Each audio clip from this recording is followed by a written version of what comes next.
History में काफी ऐसे लोग रहे हैं जिन्होंने सत्ता के नशे में आकर लाखों करोड़ों लोगों की जिंदगी को नरक बना दिया था। वो अपनों का खून तक बहाने को तैयार थे पावर को पाने के लिए, पावर में बने रहने के लिए। उनके लिए सब कुछ जस्टिफाइड था जब तक कि वो पावर में बने रहते हैं। ऐसे काफी तानाशाह पास्ट में रहे हैं और अभी भी ऐसे काफी पावर में बैठे लोग हैं जो इन डार्क स्ट्रेटजीज का यूज करते हैं कंट्रोल बनाए रखने के लिए, पावर के गेम में टॉप पे बने रहने के लिए। तो उसी के ऊपर आज हम बात करेंगे। अगर आप नए आए तो सब्सक्राइब करके जाना। चलो शुरू करते हैं।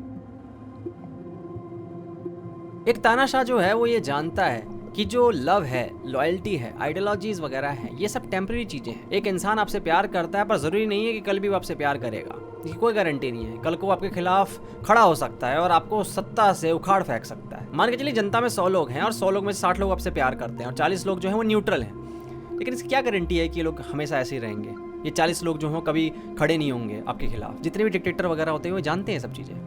तो वो क्या यूज़ करते हैं? वो फियर का यूज़ करते हैं। फियर को टूल की तरह यूज़ करते हैं। वो जानते हैं फियर जो है ज़्यादा एफिशिएंट है प्यार से, क्योंकि डर जो है अगर एक बार बन गया तो इंसान सर्वाइवल के बारे में पहले सोचता है। वो बाद में देखेगा कि पावर में कौन बैठा हुआ है। मान के चलिए कल को 100 में से 2 या 3 लोग ऐसे खड़े भी हो जाते हैं आपके खिलाफ, तो आप उन 2-3 लोगों के साथ ऐसा करिए, कुछ ऐसा करिए, एक एग्जाम्पल सेट कर दीजिए उन बाकी लोगों के लिए कि देखो अगर कल को तुम मेरे खिलाफ खड़े हुए तो ये हश्र होगा तुम्हारे साथ। एक इदी अमीन करके युगांडन प्रेसिडेंट था। उसके बारे में कहा जाता है कि वो अपने जो पॉलिटिकल अपोनेंट्स वगैरह होते थे या विक्टिम्स होते थे उनको क्रोकोडाइल्स को फेंक दिया करता था। एक कोई लेक होता था जिसके अंदर क्रोकोडाइल्स वगैरह होते थे, मगरमच्छ होते थे, उनको फीड कर देता था। काफ़ी जो मछुआरे थे उस वक्त के वो बताते थे कि उनको बॉडी मिलती थी तैरती हुई, और जो क्रोकोडाइल्स वगैरह होते थे उनको खाते रहते थे।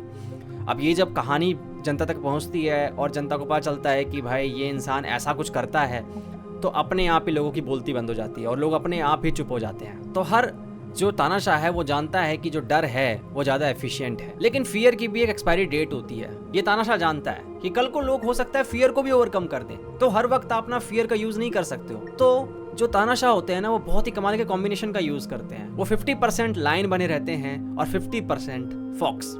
लायन से मतलब है ब्रूट फोर्सेस से, कि वो ब्रूट फोर्सेस का यूज़ तो करेंगे, आर्मी का यूज़ करेंगे, पुलिस का यूज़ करेंगे, पॉलिटिकल ओपोनेंट्स वगैरह हैं उनको गायब करा देंगे, उनको मार देंगे, उनके साथ गलत व्यवहार करेंगे, लेकिन 50% फॉक्स भी बने रहेंगे।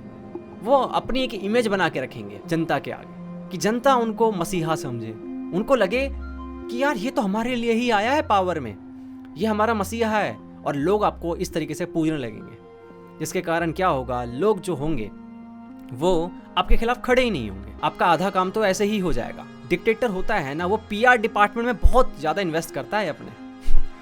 अब उसकी पीआर डिपार्टमेंट क्या करती है भाई? अब मीडिया वाले क्या करते हैं बेसिकली एक डिक्टेटर के लिए? भाई उसकी ऐसी फोटोज़ लेंगे जो जनता तक ये मैसेज दे कि देखो ये हमारा कितना अच्छा आदमी है, भाई देखो हमारे सोल्जर्स के साथ रो रहा है, इनके लिए कुछ कर रहा है, ये देखो यहाँ अर्थक्वेक आया तो देखो यहाँ पहुँच गया इसके लिए, इनको दान करने के लिए, चैरिटी करने। वो असल में ऐसा नहीं होता है, वो रियल लाइफ में ऐसा नहीं होता, लेकिन उसके अपीयरेंसेस जो है वो बहुत मैटर करती है जनता के लिए। फेक आंसू दिखा देगा, फेक सिंपैथी दिखा देगा। ऐसी ऐसी फोटोज आपको देखने को मिलेंगी जिसका कोई लेना देना नहीं है रियलिटी से। तो जनता जो है उस तक एक ऐसा मैसेज भी पहुंचाया जाता है तानाशाह द्वारा कि देखो मैं इतना बुरा भी नहीं हूं जैसा तुम सोचते हो। तुम्हें जो लोग बता रहे हैं कि मैं इतना बुरा हूं, मैं गलत आ गया हूं, मैं तो पावर हथिया के बैठा हूं, देखो मैं ऐसा नहीं हूं, मैं तुम्हारे लिए ही आया हूं। साथ ही साथ वो ये भी करते हैं कि एक दुश्मन भी बना के रखते हैं। बिना किसी दुश्मन के एक इंसान जो है अपनी सत्ता को जस्टिफाइड नहीं कर सकता। वो ये बताएगा देखो मैं इसलिए आया हूँ क्योंकि ये लोग आपको खत्म कर रहे थे, या ये लोग आपको परेशान कर रहे थे, या ये आपका एनिमी है, मैं यहाँ आया हूँ, मैं आपको छुटकारा दिलाऊंगा इन लोगों से। वो कोई भी हो सकता है। आप देखिए उठा के तानाशाह को उन्होंने क्या यूज़ किया है, ऐसे ही किया है। अपनी सत्ता को जस्टिफाई करने के लिए आपका एक दुश्मन होना ज़रूरी है, और वो दुश्मन अगर नहीं है तो दिक्कत हो जाएगी। इसी कारण जो तानाशाह होता है ना उसको ह्यूमैनिटी सबसे ना बहुत दिक्कत होती है। उसके लिए बहुत ही डेंजरस आइडियोलॉजी होती है ह्यूमैनिटी, क्योंकि अगर सारे ही ह्यूमन हैं और सारे इंसान हैं तो नफरत किससे करोगे, दुश्मन किसको बनाओगे?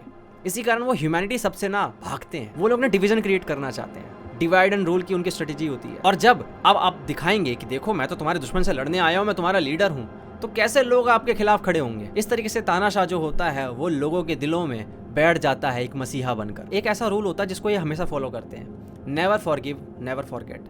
ये कभी भी ऐसा नहीं होगा कि आपने मान लो इनको पब्लिकली या कहीं पे भी ऐसा बोल दिया मैं तेरे को नहीं मानता अपना राजा, या फिर तू नहीं है इस लायक, तो ये मत सोचना कि ये आपको भूल गए, आपको माफ़ कर रहे हैं। ये कभी नहीं भूलने वाले हैं। ये आपको ढूंढेंगे और आपको अपना शिकार बना बैठेंगे। वो अपने घर वालों को, अपने अंकल्स को, आंटीज को, अपने कजन्स को, सबको मरवाने के लिए तैयार है। अब जो नॉर्थ कोरिया का जो तानाशाह था वो भी यही करता था, उसने भी ये बहुत सारे कांड किए हुए हैं। उसके बाद कोई भी हिम्मत नहीं कर पाता है कि इस इंसान के खिलाफ एक शब्द ही बोल पाए। इन लोगों की डिक्शनरी के अंदर ना कभी आपको मोरालिटी, एथिक्स, धर्म, ये सारे शब्द नहीं देखने को मिलेंगे। इनके लिए एक ही शब्द इंपॉर्टेंट है, वो है प्रैग्मेटिज्म, कि क्या चीज़ मुझे मेरा काम करके दे रही है, क्या चीज़ मुझे मेरा रिजल्ट ला के दे रही है। तो इनके लिए मतलब नहीं है कि रास्ता कैसा है, रास्ते में चाहे कितना खून खराबा हो, कितनी तकलीफ मिल रही हो, कितनी तबाही मचा रहे हो आप, इससे फ़र्क नहीं पड़ता जब तक कि आपको वो चीज़ मिल रही है जो आप चाहते हो। तो अगर इनको अपने किसी फैमिली मेम्बर को ख़त्म करवाना हो तो ये रेडी है। अगर गोल अचीव हो रहा है तो उनको फ़र्क नहीं पड़ता रास्ता कैसा है। इसी कारण इनके लिए मोरालिटी जैसी कोई चीज़ एग्जिस्ट ही नहीं करती है। ये धर्म वगैरह में बिलीव ही नहीं करते हैं। बहुत सारे लोगों से आपने सुना होगा कि जो पावर है ना वो करप्ट कर देती है, लेकिन मेरा ये मानना है कि पावर करप्ट नहीं करती है। पावर बल्कि रिवील कर देती है कि आप हो क्या। आपका मास्क उतर जाता है जैसे ये पावर में बैठते हो। आपके अंदर जो कुछ होता है वही बस दिख रहा होता है। मान लो आपके हाथ में पावर आ गई, आप बन गए किंग, राजा बन गए आप, लेकिन फिर भी अच्छे इंसान बने हुए हो ना, तो समझ लो कि आप पहले से ही वीक थे, पहले से आप कमजोर थे और आप जल्दी निकाल दिए जाओगे वहां से, जल्दी हटा दिए जाओगे वहां से, क्योंकि आप उस जगह के लायक ही नहीं हो अगर आप अच्छे इंसान बने रहते हो उस जगह पे भी। क्योंकि आप भीड़ों से घिरे हुए हो और आप सोच रहे हो कि मैं तो एक अच्छा इंसान हूँ, मैं बदल के रख दूंगा, मैं दिखा दूंगा कि पावर करप्ट नहीं करती है। ऐसे बहुत सारे आपको लोग मिलेंगे जो ये बोलते थे कि हम पावर में आएंगे और बदलाव ला देंगे, हम विकास कर देंगे, लेकिन जैसे ही वो पावर में आए उनका रंग जो था, असली रंग, वो आपको दिख गया। वो जैसे थे अंदर से वो दिख गया। तो पावर ने उनको करप्ट नहीं किया, वो असल में वैसे ही थे, बस मास्क उतर गया। तो तुमसे एक सवाल है, मान के चलो तुम एक राजा हो बहुत बड़े एम्पायर के, बहुत बड़े साम्राज्य के, और तुम्हारा कोई फैमिली मेंबर, मान लो तुम्हारा करीबी दोस्त जो है, जो तुमसे बहुत प्यार करता है, वही तुम्हारे खिलाफ खड़ा हो गया है, तो क्या तुम उसकी फील्डिंग बैठा पाओगे?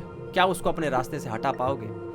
अगर जवाब आता है नहीं, तो तुम रूलर बनने लायक नहीं हो। तानाशाहों के हिसाब से, तानाशाहों की फिलॉसफी को देखे तो उनके हिसाब से तुम एक रूलर बनने लायक बिल्कुल नहीं हो। तो कमेंट सेक्शन में आप लोग मुझे बताना आप क्या सोचते हैं इस टॉपिक के ऊपर, ठीक है। सो आज के लिए इतना ही। Thank you so much for watching. अगली वीडियो में मुलाकात होगी, तब तक के लिए ध्यान रखो। Good bye.